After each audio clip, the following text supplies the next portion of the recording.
Hello, you bold little marketing bees. You're tuned into episode 69 of the Marketing Buzzword Podcast. This is the Marketing Buzzword Podcast, the podcast where we dissect the world's most common marketing buzzwords. Hold on tight. We are about to fly around the beehive to see the latest buzzwords that stuck to the marketing bees.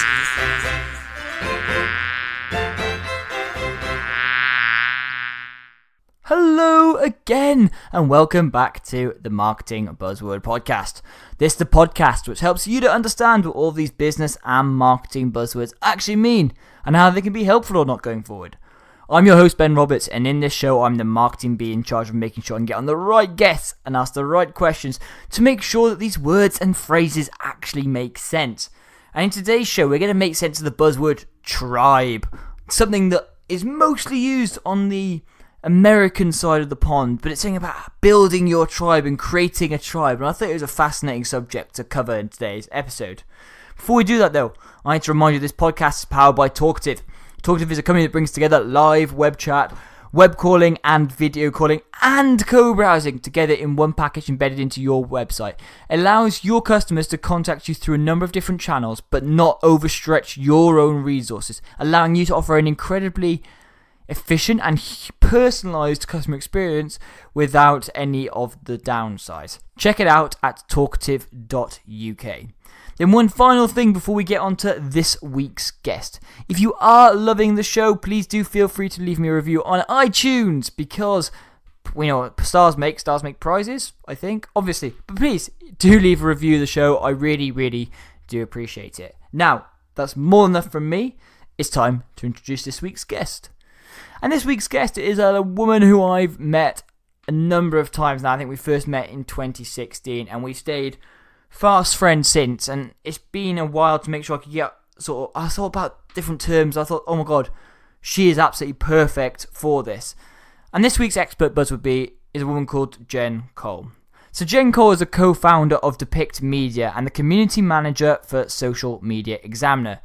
Jen is passionate about the power of building community organically for brands with a message that inspires business owners to value and nurture their online connections as much as they do their real life relationships.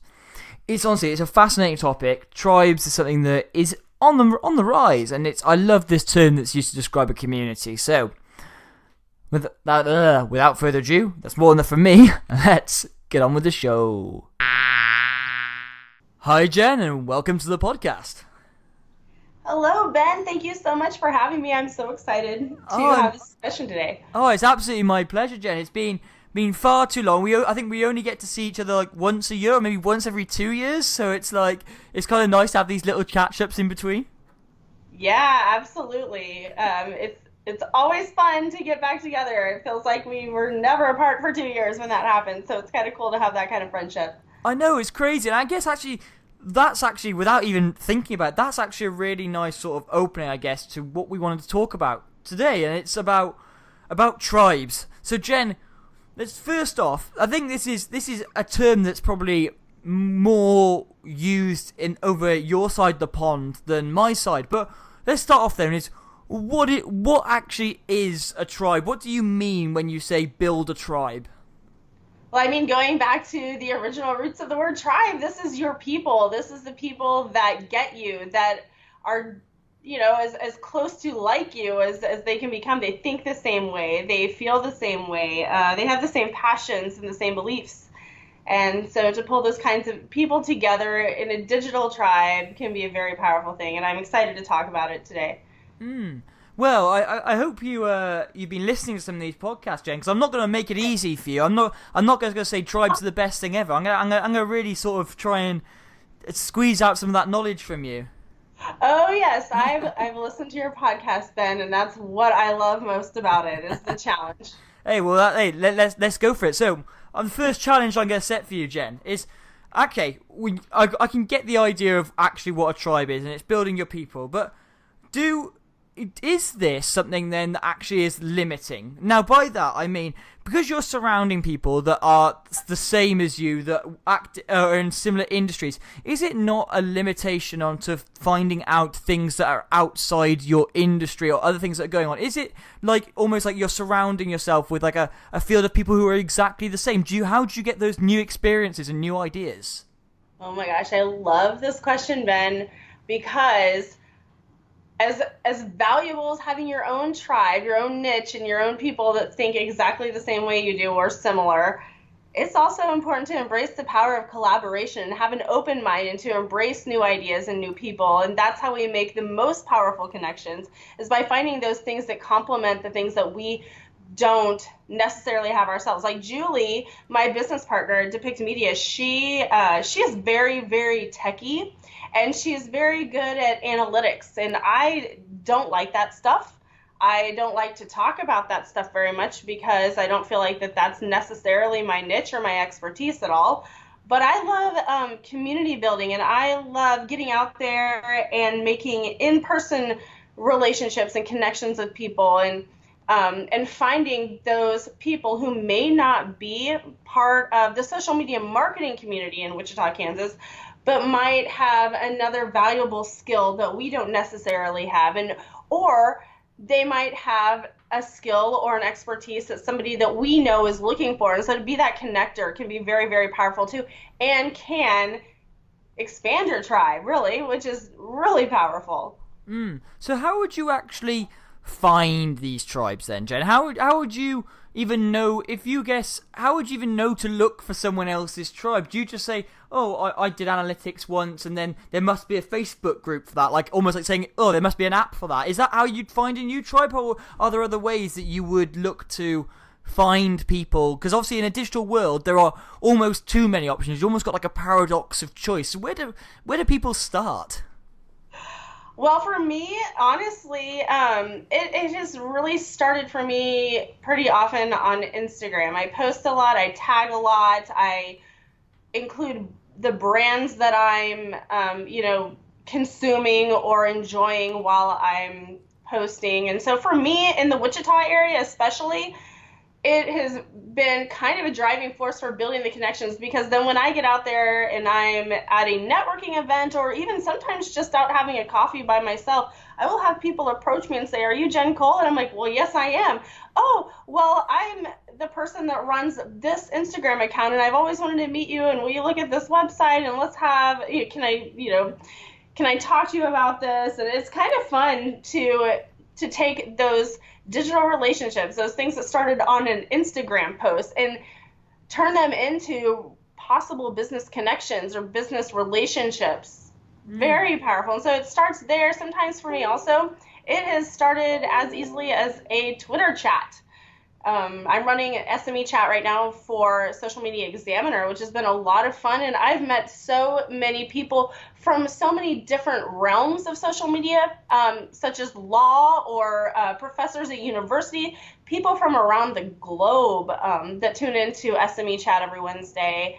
And so that's also been a very powerful way to expand a network. And then I would also say, thirdly, Facebook groups. Because, we're not all on Twitter, we're not all on Instagram, but mostly everybody's on Facebook. And so when you can find those Facebook groups that really identify with the way that you think, or the industry skills that you really want to fine tune, it's pretty powerful to be able to get in there and collaborate with people in Facebook groups to learn new things about your industry. Yeah, I can't agree more. This is exactly why I had people like Bella Vasta on a few weeks ago. I've had Madeline Sklar on. And again, it's all these options that you have in order to build unique connections online. And I guess that's how you start building a tribe, isn't it? It's about finding a platform or platforms and actually just start doing something. Start doing something that you're passionate about, you believe about. It doesn't necessarily have to be marketing or work or business or stuff. It could be something else that you're passionate about, and actually you start building up a tribe or a community around that because you're passionate about it, you communicate, you can post regularly, you're consistent, you're adding value to people's lives. So if you take like photography, for example, if you just take loads of pretty pictures, that's adding value in a photographer's life. Yes, for other people it may not be value, but in your community and for your potential tribe, that's exactly what they want. And I guess is that what you'd recommend? Is just posting stuff that you think that makes it sound really trivial.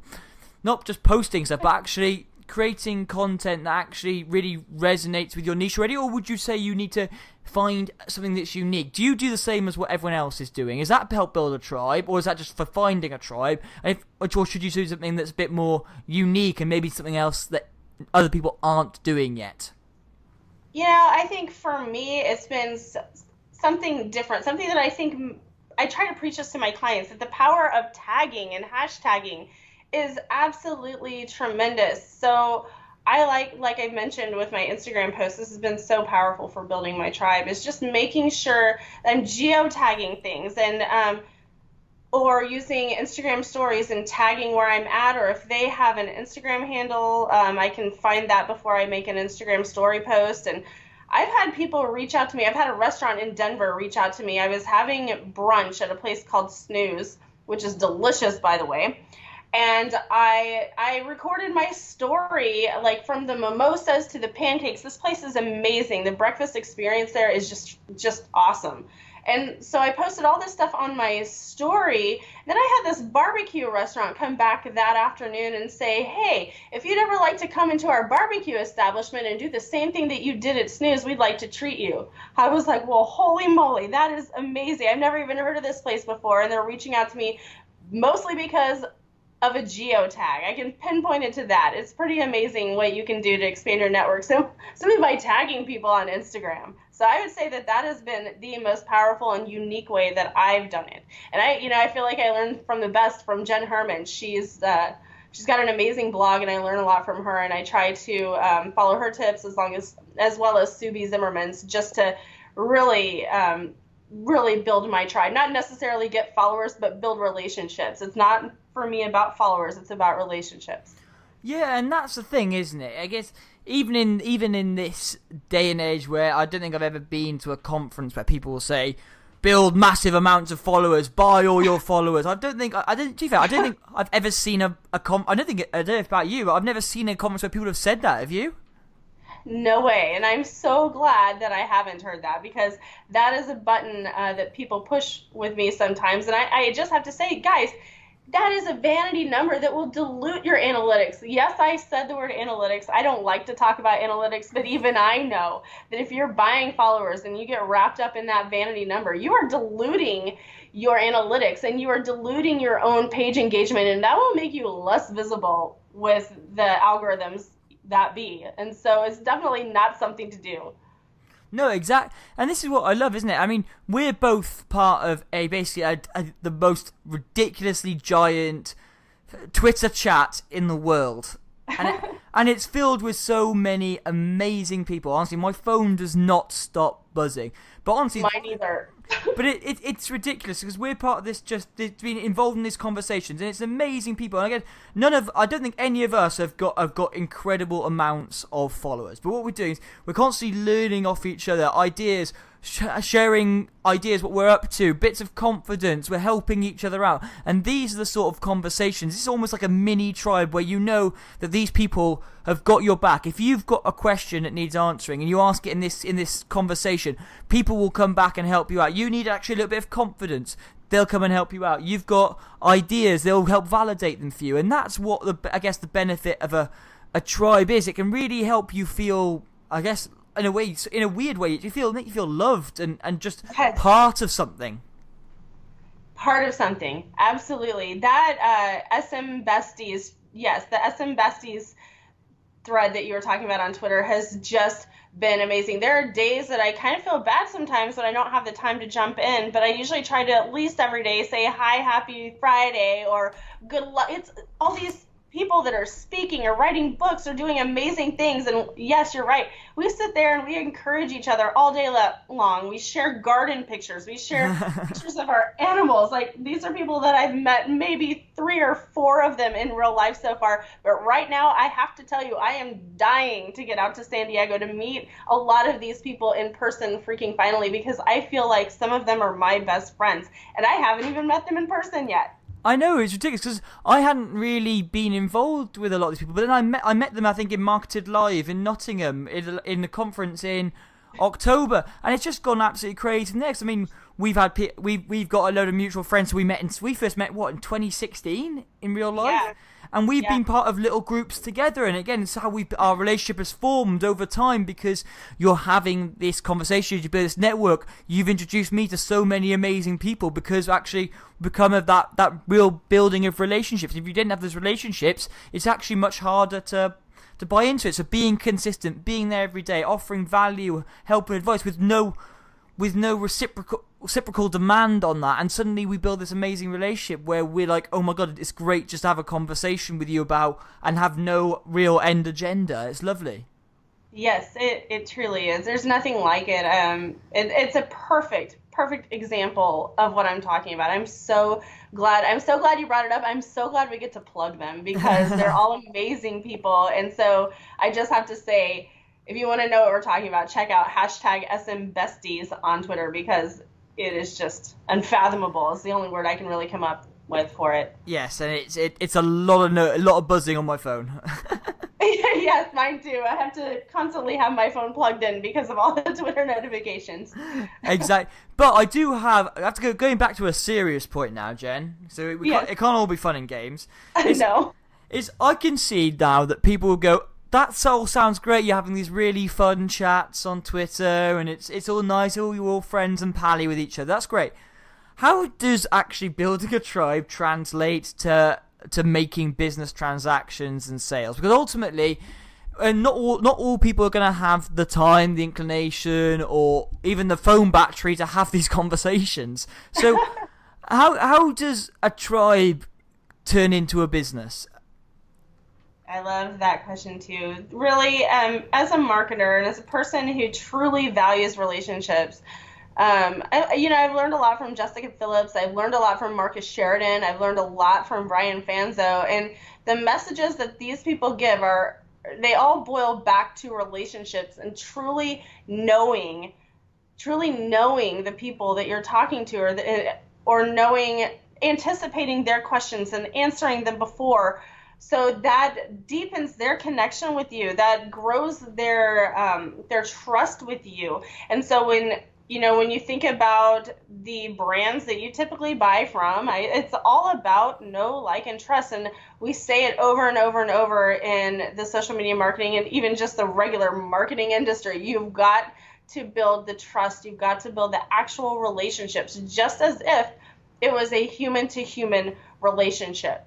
So if you can build the trust with these people that you are either trying to attract or you already have established relationships with, if you think of the lifetime value of your customer and think about all the time and effort that you're putting into building these relationships, building this trust, telling them a little bit about why your product is wonderful for them and why they need it without them even having to ask you these questions, it can be, so entirely powerful, because it all leads back to the lifetime value of the customer. For, whether it's somebody that you buy pens from, your pen vendor, or it's, always coming back to the car dealer because he's the car dealer that truly made you feel amazing and you truly trusted him. Not a lot of people trust car dealers, but if you're going to be that golden car dealer that everyone trusts, that makes people feel amazing and not slimy, people will be coming back to you. And can you imagine the commissions that you make on the lifetime of customers that are going to keep coming back to you? And I know you only buy a car like every 5 or 10 years, but if they do keep coming back to you for the length of your career, that can be so powerful. Yeah, I love that example of the automotive, obviously, because the automotive sort of car dealership, especially second-hand dealership, doesn't have a brilliant reputation. I think it's getting better, but actually, as an example there, it's focusing on experiences, and I guess I can really relate to that in terms of actually what I'm trying to do at Talkative, is actually we work a lot with automotive businesses, and it's actually trying to increase that human-to-human interaction, and it's trying to build those relationships and allow people to have more openness, more transparency, and not feel like someone is always trying to sell to you. And it's about actually those relationships and just learning off each other. Now, putting effort into relationships isn't always wasted. Now, actually, you'll find you're more likely to translate some of those into sales. So it's like, yes, it takes a lot more effort, and yes, you may speak to less customers, but actually, if you speak to less customers, but you convert more of them, then actually you end up in a much more positive place. Yeah, absolutely. And so when you're entering that relationship with any kind of vendor, the coffee company that I go to specifically, like, it's literally everything for me. If you can win me over, I will be your most loyal customer, and I love to support local, and I love our local businesses here in Wichita. And the reason why I love them is because they are so collaborative with each other. And that draws me in. That makes me trust them more, because not every day they're pushing their own product, especially at the brewery industry here in Wichita, Kansas. All of the brewers here, the beer brewers, they're all friends, and they do collaborations together. And if they don't have a certain beer, they're like, oh no, but if you go over to the brewery down the street, they have this kind of beer that you'd probably like. You should go try them next. That is powerful to me. That sets a wonderful example and builds my trust in them, because they care about how I feel. They care about my interests and my taste. And if they don't have it, they're going to send me to a trusted source where I can go get it and be happy. And then I'm probably going to still refer my friends back to them because they were that amazing. Are these collaborations then? Is that a big part of building a tribe then? So if you say, actually, look, I'm start creating what I want to be a tribe. I want to have an audience. I want to have not necessarily people who love me, but I want to be able to have conversations that resonate with someone. Is collaborations a part of that? Is that just a way of widening your tribe, or is that a way of necessarily deepening your relationship with the tribe? How do collaborations work with your existing tribe? You know what? I think collaborations are something that should happen organically. I do not think that they need to be forced. So if they can happen organically and do both of those things, it'd be very powerful. Yes, it can really bring some people tighter together, but it also, the whole point of collaboration is to bring different minds together over a similar topic that everyone can contribute to. And so if you can collaborate by bringing people closer together, but also by inviting other minds in and growing your community, that can be, I think that is the ultimate. That is like the golden chalice of collaboration by doing both of those things. Yeah, I guess and this is why I perfectly ask, because I know, because you do this at the moment, you do this your collab corner. Is it every Friday? Yes. It's Friday, isn't it? It's Wednesdays. Collab corner. You have so many live videos, I lose track. But that's what I mean. As part of building your tribe and offering the value you have to your audience, it's this collab corner where you bring on different people to have different conversations. So actually, in a way, but by having a tribe, yes, having a single tribe with no external influences is narrowing your mindset, and it is stifling potentially. But actually, you can completely counter that and actually remove its effects completely by adding collaborations in, like you do with your collab corner, and guess what we do with social media Examiner Society, which we're obviously both heavily involved in. And actually, we see all the amazing, wonderful experts and guests they bring in there every week to teach people about different aspects of social and business and marketing, and it goes so much wider because they want to be able to get these views from different industries, different countries, different experiences, and that actually makes the society, the actual tribe, much stronger. It really does. It does. And it makes us all smarter. If we can be humble enough to learn from the other experts in our industry, we allow ourselves to become smarter. Yeah, I know. I say it's working sort of, not working harder, it's working smarter, and it's actually bringing in those other ideas and sharing. That idea of sharing actually it increases the overall level of everyone, which actually makes the industry much better. And then one of the other questions that I sort of made a note on as I wanted to sort of cover with you, Jen, is, okay, you've decided then that you want to build a tribe or around something you stand for. So, for example, business in Wichita. Let's say, for example, and you want to build a tribe around that. How do you decide what is the right platform and the mediums in order to begin building that tribe? Do you just go for, say, your example earlier of, do you just start posting on Instagram and just see what happens? Do you be quite methodical about it? Do you actually research the market and go, well, everyone must be on Facebook, so surely I just set up a Facebook page? Like, how does this idea translate into actually trying to set up a tribe? Okay, this is so much fun, because I'm going to talk about two ways that have worked tremendously for me here in the Wichita community, and I've been working on this for 8 years. I've been working on my personal brand in Wichita, Kansas, as a support local person for 8 years, and I've been utilizing my social channels to do this, LinkedIn and Instagram and Facebook, but very heavily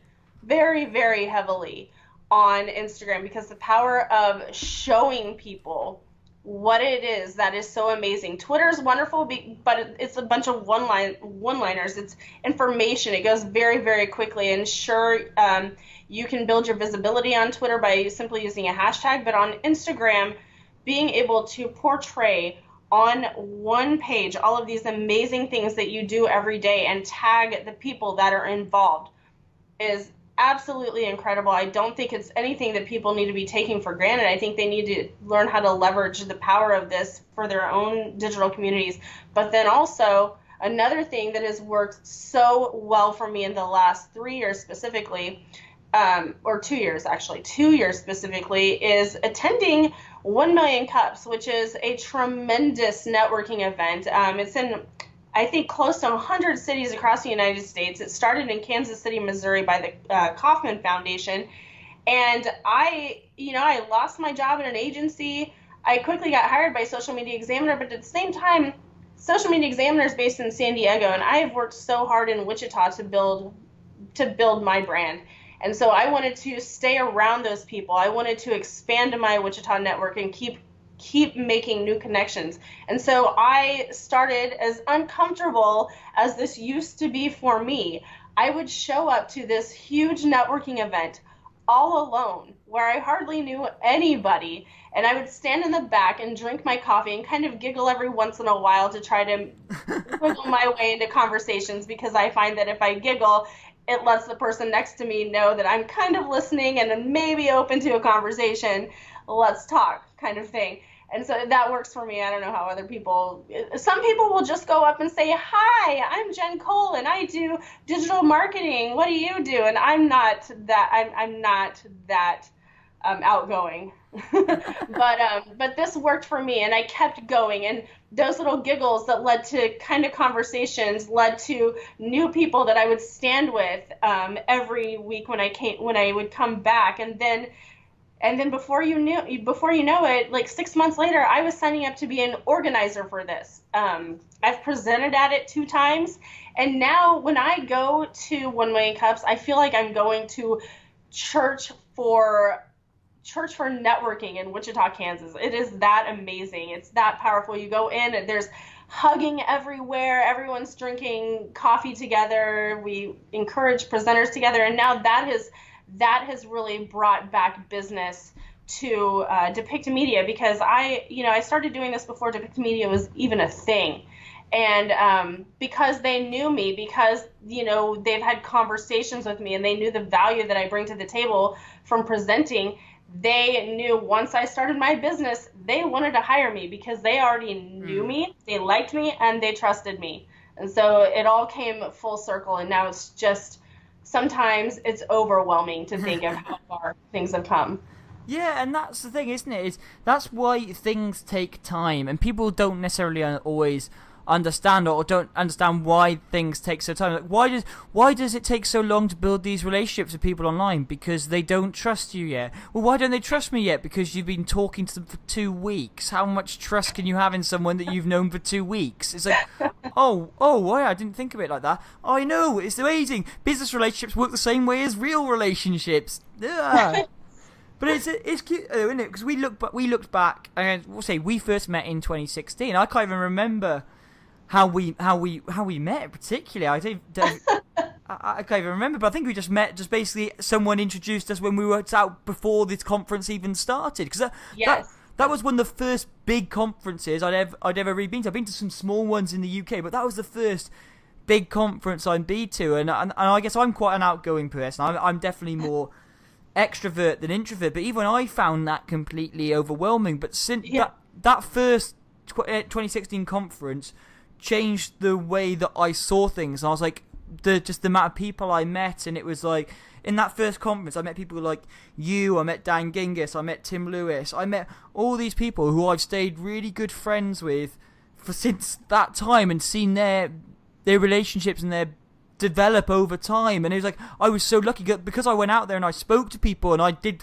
not quite what you do and still giggling in the corner, but just speak to people. And it's amazing the relationships you can build. So Shep Hyken, I ended up going out for a drink with him we were out there for the first time. I was like, 2016, what am I doing in this place? I'm going out for, this guy's awesome. He's got like 200, I know you shouldn't judge followers, but it's like, at that time you're like, he's got 130,000 Twitter followers. That guy knows what he's doing.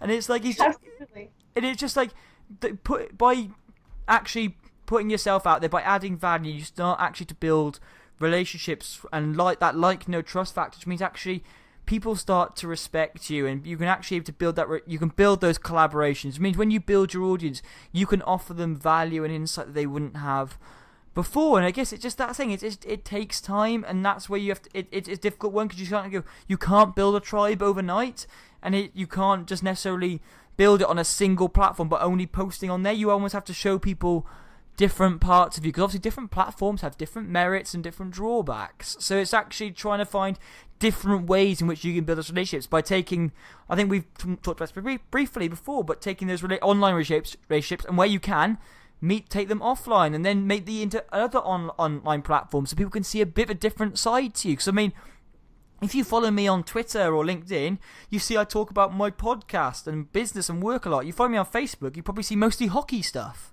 And it's and it's like, actually those different personalities, that's how people get to know, trust you more. And actually that's how you build a tribe, and people who want to follow you, want to know more, and want to listen to you. Yeah, that's absolutely true. And you know, I liked what you said there about the difference in content.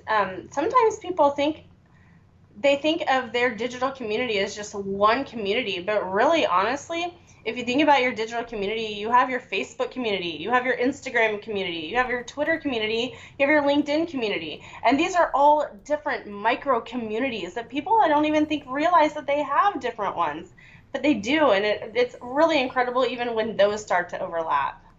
And I think that by having a presence in those communities and developing different strategies tailored towards those different communities, then that shows an array of things that you do. It doesn't just show one thing that you do, it shows an array. And so what we do for Depicted Media on Instagram is we really pride ourselves in taking our digital relationships offline and being out in the community and hugging people and networking with them, spending genuine time with them. And so that's what we love to portray on our Instagram channel as our agency. The fact that we're out there with people. We don't do a whole lot of tips on our Instagram channel, because we do the tips and everything on our Collab Corner show, or sometimes in our Sip with Depict Facebook group. But these are different channels, these are different communities, and they expect different things from us. And so we've learned what each one wants, and we've really started to nurture those in those really, really pinpointed ways. Yeah, no, I absolutely love that. I think I tell you, you've blown my mind a little bit in terms of actually sort of the power of these collaborations and this no trust factor. I think that actually leads me on to my sort of one of the other questions I want to ask is, this is something that I've been asked a few times, and it's got me thinking. I don't know where I stand. I think this is a perfect time to ask it. Is should your business or your community / tribe, should you have your own hashtag? Now, by that I mean, what is the one? Should you have it? Two, what is the point in it? Because so many people create random hashtags for everything, post 3 or 4 times for it, and then it's never heard of again. Should a hashtag be for life and not for Christmas? If that makes sense. Mm-hmm. Yeah, one thing that I love about the SM Besties, it's the SM Besties thread on Twitter, is that we have our own hashtag, and I think that gives us a little pride. In fact, we not only have our own hashtag, I hope you have one too. I have a sticker on my laptop that says hashtag SM Besties, and I'm so proud of it because it's a perfect definition of collaboration and people that have never met in real life. Well, I mean, a lot of us have, but I haven't met a lot of them in real life yet, and I think that is powerful. I also think that you don't necessarily have to have a hashtag, but if you want to have a hashtag for your company, if you want to have a hashtag for your brand, that's great, because that makes your content a little bit more searchable, or it also makes your user-generated content a lot more usable. And then when you start building user-generated content into your digital strategy and your fans start seeing how much you value what they're posting about you by sharing their stuff on your digital channels, that even deepens the relationship further, because that shows that you appreciate them and you value what they're saying enough to share it with your own network. So I think that it can be very powerful to have your own hashtag, but I think it needs to be strategic. And I don't think it needs to be just something thrown together. At Depict Media, when there are pictures of Julie and I together, which is quite often, we use the hashtag Depict Girls, and that's what we do. But it's when we only have pictures with each other that we use that hashtag. It's not every single one. But we have hashtags for our shows. Collab Corner has a hashtag. It's Collab Corner. And our Friday show, the one that we do have a Friday show, Ben. I know. So I'm pretty sure you got Monday Morning with Nitro Joes. Is that still? Yes. Yeah. And I was like, I knew there was something on a Friday. It's pretty much something every day of the week. It's crazy. Yeah, we do. We have our Monday morning check-in that we do in our Facebook group, and we are usually sipping on the Nitro Joes. Got it. Oh my gosh, I love that you plugged them. Those guys are amazing. I'm drinking some of their water right now. Actually, as we talk, they make water too. But then, yes, we have our Friday show, and it has its own hashtag as well, Depict This. But those are defining things. Those are making something searchable. It has a function, and we use that to track things and to engage with things that we might not have otherwise seen in our community. I guess that's for the benefit of it. People don't. A hashtag doesn't have to be something viral. You don't have to have everyone using it, but actually, it's a good way of actually monitoring activity around a topic. It's a good way of being able to bring certain content together, and again, make things searchable. I guess I use hashtag Marketing Buzzword for the podcast stuff, so if people do want to use it, I can actually follow stuff. And I know actually, if you search for hashtag Marketing Buzzword, you will find pretty much every podcast I've done on Twitter and stuff, so I can see the benefits of it. But I know some people are like, oh, if you've not got millions of people using the hashtag and it's not trending, what's the point? Well, actually, there are a few other points. I'm glad you nipped that one in the bud, Jenny. It's the exact sort of answer I was looking for. Well, that's awesome. I'm really glad that I can take care of that, because it's something that I'm very passionate about, and I really hope that people can learn something and use it in that way. Oh, definitely. And I think, this is segueing so perfectly right now. Something else then that I think I want to mention, obviously, that something else that is going to provide value and stuff is you have committed to writing a book. Yes, I have. and am I right in saying it's all about building a tribe? It is. It has definitely got the focus of the power of building a community around your brand. I have not yet decided on the title. I'm really thinking of something, and we did actually say the potential title in today's episode. So I mean, it might actually be something. So we'll see. But yes, it is about building your community. I love that. It's like the title might be something. Thanks, Jen. That's so. I was hoping for like a unique sort of like exclusive that I could say on the podcast. Oh my god, Jen released this exclusive thing. No, the title's going to be something. That's part of it. No. So what? I know you've been, Tim Lewis has been sort of getting you on his podcast as well as he's done with me about my book to talk about sort of how we're progressing. So for the people who haven't listened to Tim's self-publishing podcast yet, which you should begin self-publishing, check it out. But for those who haven't listened, what is your book sort of really going to cover? Have you sort of planned everything out yet? How is it? What are you hoping to teach people in this book? What can people, and if before we even get to that stage, what can people learn from you now? Because you say you've learned off all these amazing people, and I'm learning stuff off you as well. So what are people going to learn from this book and by following you? I really want to break down with specific examples. I want to show people how powerful building loyalty, building community, being part of a tribe organically can truly work for their ROI, which that's the reason why brands are they're on social media, of course, to get to know their customers, I hope, but also when you're talking to those CEOs and those execs, they're looking for ROI. And so this can truly lead to, it goes back to where we were talking about the lifetime value of a customer. Doing this, taking the time to do this, it not only ties back to your ROI, but it ties back to the way you feel about what you do for a living. And so for quality of life purposes, this can be absolutely amazing. It's been amazing for me to watch my community grow, and I get warm fuzzies everywhere I go, and that has truly improved my own life, not just my career. It's improved my life. And I think that that's very powerful. And if we can teach brands brands and business leaders, community leaders, organization leaders, these kinds of things and why it's important, then I think it could honestly be a better world. I'm not taking over the world, but I feel like I can make it a better place with the book. That's the thing, isn't it?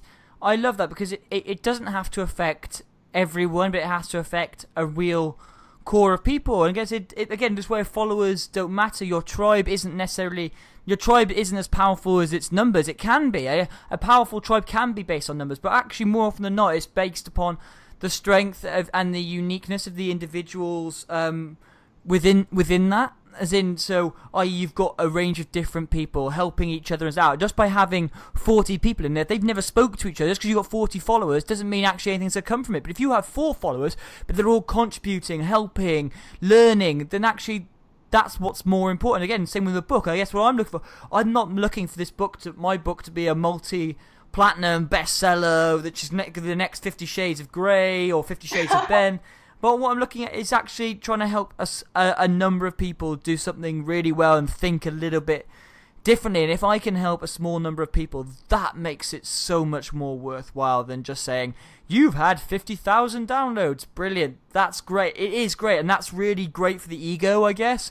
But actually what's even better for the ego is helping 5 people do something amazingly and changing people's lives. Yeah, absolutely. I love that you said that, and I can't preach it enough. It's exactly how I feel, and I'm glad that you feel the same way too. And just think of how many other people are going to feel the same way once they read this or hear this podcast episode, or just start, following the way that truly devoted and truly caring marketers go about their own ways. Yeah, no, I can't agree more. And this is exactly why I want to get you on, Jen. I think it's been interesting insight into tribes, because I know, especially it's a term that's used on your side of the pond more than ours. But actually, whether we use this as a buzzword or not, whether you describe it as a buzzword or not, that's not necessarily important. It's actually, you've got something to build your brand around, and you're building it around this thing you call a tribe. And other people may call it something different, but for you, a tribe makes so much sense, and you can build your community around you can build your community and your tribe around the word tribe, and I think that's absolutely fascinating in itself. Yeah, it's like Inception. It's like a community within a community within a community. Yes, it is. It's wonderful. Oh, it's amazing. No, thanks so much for coming on today, Jen. I think you've really sort of given me a lot to think about, and it's I know the people listening are going to be like, okay, I can understand now actually that it's going to take time, and these communities are all about not just the sum of its part, what's internal, but actually collaborating from the outside, and actually how communities and tribes work. I've absolutely loved it. Yeah, I'm so glad that you had me on. It's been so much fun to talk with you about this, and I'm really excited about your book, Ben, and I'm just so honored to be a guest on your podcast. Oh, no, the pleasure is all mine, Jen. But, before I let you go, you thought you would get away with it for a second. I'm going to have to ask you the question I ask everyone at the end of each of these podcast episodes, Jen, and it is, what other marketing buzzwords right now are you loving or hating? What is really what is flipping your flop, grinding your gears, buzzing your bee, making you angry? Or what is actually going, you know what, I love this term, I wish people would love it more and embrace it? You know what, I'm going to have to say it's relationship marketing. It goes hand in hand with what I do, and I just love the fact that this is becoming a term that more people are understanding, and I love that Jessica Phillips has really put it out there, and it's something that she preaches, something that she demonstrates, and I think it can be so powerful, and it folds right into community building. Yeah, exactly. I think that Jess was I think she was the third person I had on this podcast, the third one. God, it feels such a lifetime ago now. God, because I think this episode is going to be like episode potentially like 69. Or something.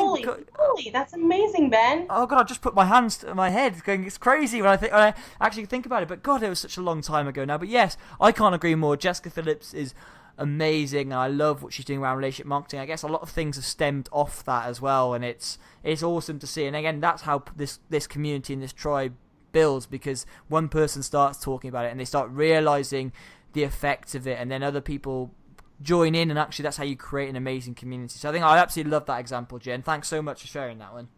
Absolutely, yes. Hey, I'm going to have to love you and leave you now. Thank you so much for coming on, Jen. I have had an absolute whale of a time. Thank you, Ben, so much for having me. I've had a wonderful time myself. Yeah, bye. Bye. Well, I absolutely found this amazing because, again, like I said to Jen in the episode, this isn't necessarily a term that we use over here in the UK, but there are a lot of things that are done differently across different borders, and there are a lot of things that start over in one country and transcend and move over to another country. And this idea of like, no trust is something that we have over here, but the idea of building a tribe isn't necessarily done or even said in that way over here. So I thought it was really fascinating to look at sort of how things are different, how things are changing, and actually how building a tribe actually doesn't necessarily be limiting, because that's one of the biggest things that I feel that people consider when they go, oh, build this tribe of people that are like you. And the biggest criticism people have of Facebook is actually you're surrounding yourself with more content that is yours, and you're limiting your periphery by only seeing news that you want to see and by people you want to associate with. So it's interesting to see how the collaborations can really actually add to that network, and I think it's absolutely fascinating. So I hope you enjoyed this episode as much as I did, and if you did enjoy it, please do leave a review on iTunes, and please do check out the show notes where you can find out more about Jen Calder, Pick Media, and Social Media Examiner. And why not? I'll give a little plug to Social Media Marketing World 2019 as well. I've been 2016 and 2018, absolutely a blast. I'm hoping to go to 2019, I really am, so unconfirmed yet, but I really, really want to go. So If you do, hopefully I'll see you there. If not, I'll sure see you somewhere else anyway. But I'll be back on Thursday with another bite-sized buzzword. Goodbye. This podcast is part of the You Are the Media Network.